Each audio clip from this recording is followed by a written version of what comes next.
Hi hello welcome to our channel Shri Saikrishna properties and constructions. ఈ channel మొదటి చూసినట్టయితే like చేయండి, షేర్ చేయండి, సబ్స్క్రైబ్ చేయండి. పక్కన ఉన్న బెల్ ఐకాన్ క్లిక్ చేయండి, నా ప్రతి వీడియో నోటిఫికేషన్ ద్వారా వస్తుంది. ఈ వీడియోలో చూస్తున్న సైట్ అయితే ఈస్ట్ ఫేసింగ్ అండి, 162 గజాలు ఈస్ట్ ఫేసింగ్. దీని కొలతలు వచ్చి 27-54 కొలతలతో అయితే ఉంది. చాలా మంచి కొలతలు.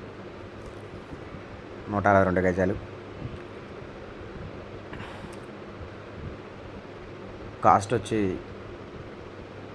గజం 36,000 చెప్తున్నారు. లైట్ నెగోషియబుల్ ఉంటుంది, మాట్లాడవచ్చు రేటు. లొకేషన్ మురళీనగర్ అండి, మురళీనగర్ ఏరియా కూడా చాలా మంచి ఏరియా. 40 ఫీట్ రోడ్డు ఎదురు. 27-54 కొలతలతో ఉంది. నాన్ లేఅవుట్ సైటు, ఇళ్ళ మధ్యలో ఉంది. Ready to construction, east facing. దీని గురించి వివరాల కంటే స్క్రీన్ పైన కనబడుతున్న కాంటాక్ట్ నెంబర్కి కాల్ చేయండి. నేను పూర్తి వివరాలు అందిస్తాను. Thank you.